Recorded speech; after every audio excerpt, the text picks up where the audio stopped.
Good afternoon and welcome to the news update at 12 on Dominion Television, Ibadan.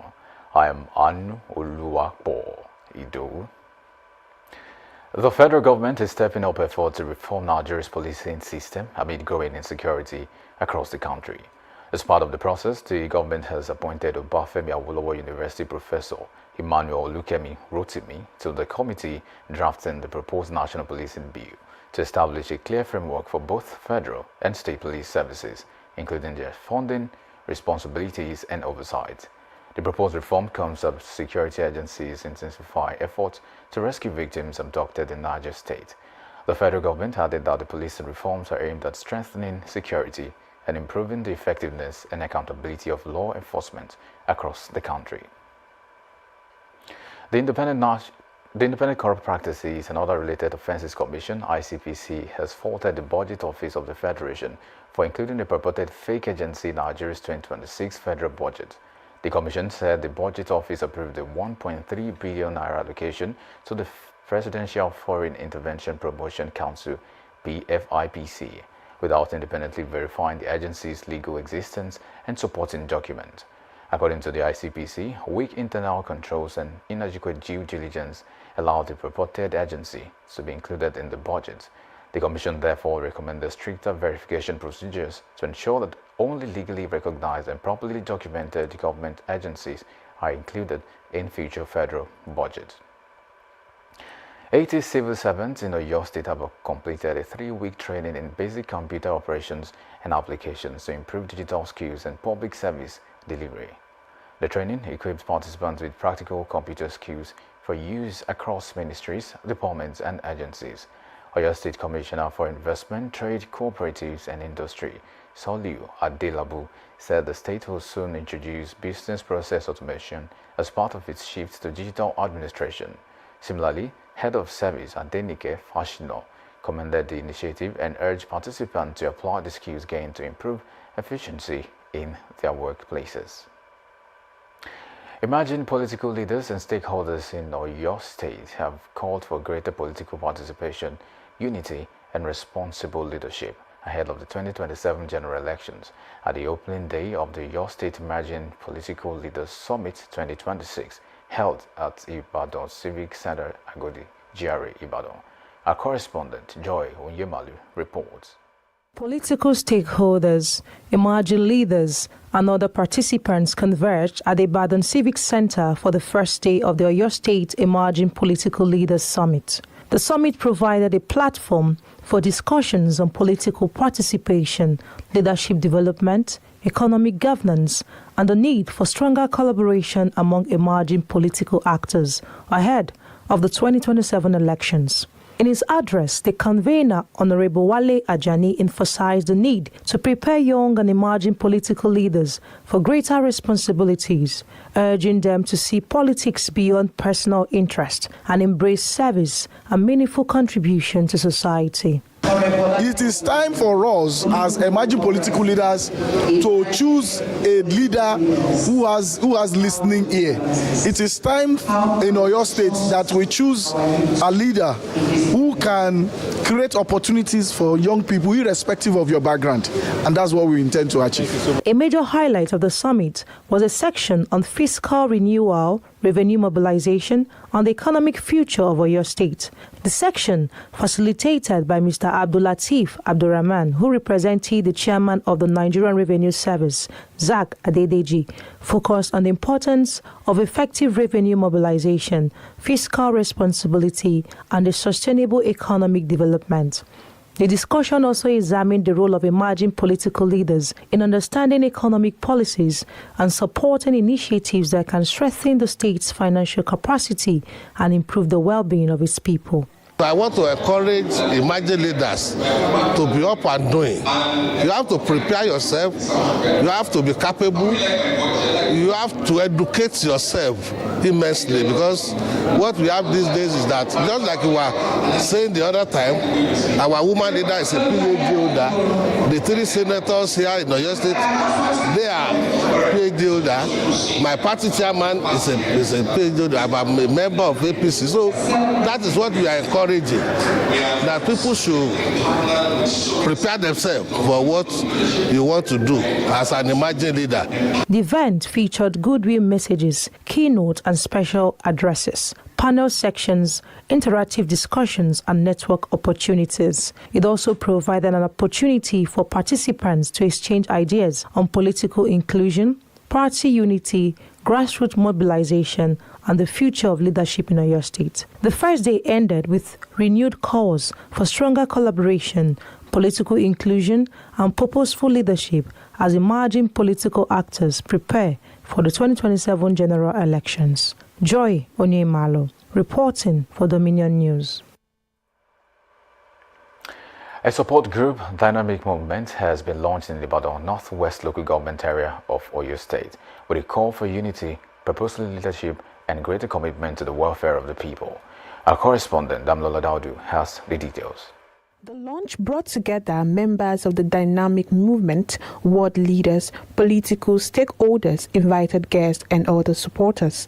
Speaking at the event, the coordinator of the Dynamic Movement, Honorable Lawal Abiodun, said the movement was established out of a shared desire for a new direction in politics. He explained that members, despite coming from different political parties, were united by the belief that politics should be about service, touching the lives of ordinary people and giving back to the society. Honorable Lawal said the movement had resolved to support leadership whose track record speaks louder than promises, describing the Dynamic Movement as a platform for people who are ready to move away from the old ways and embrace a new approach to leadership. This Dynamic Movement is a revolutionary movement, a movement of the people who are tired of the old ways and are ready to build something new, something that works for the people.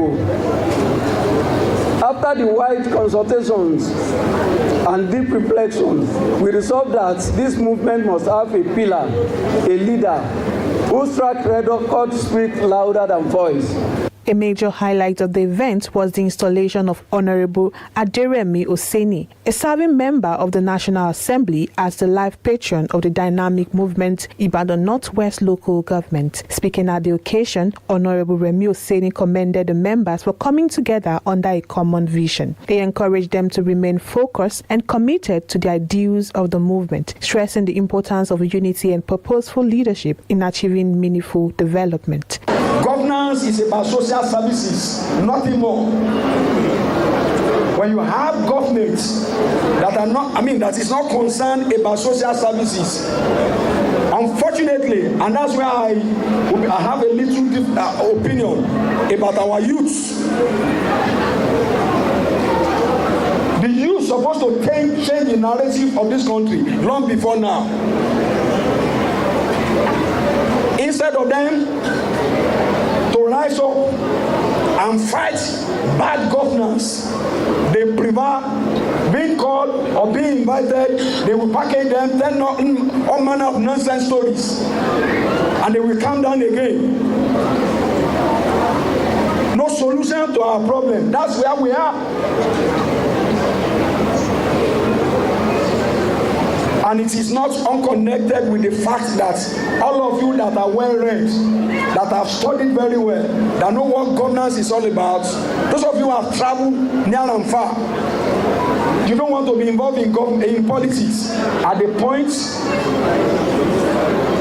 I was tired of what I was seeing in my environment, I decided to get involved in politics.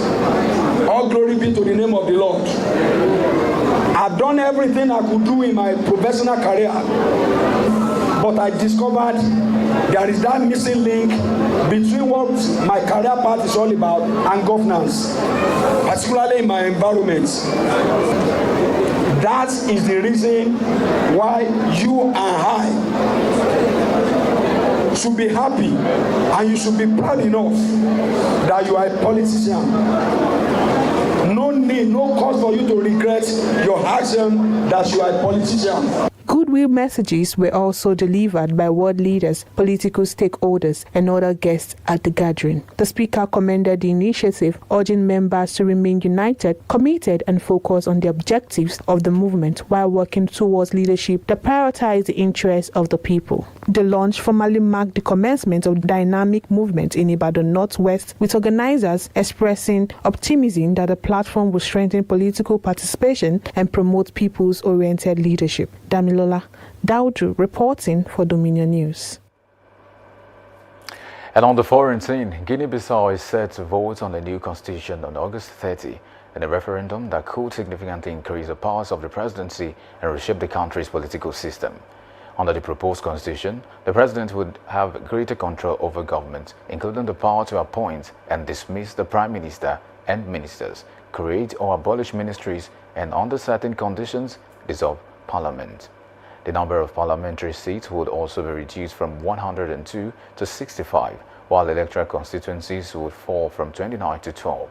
Meanwhile, supporters argue that the reforms could strengthen and reorganize state institutions, while critics warn they could concentrate excessive power in the presidency.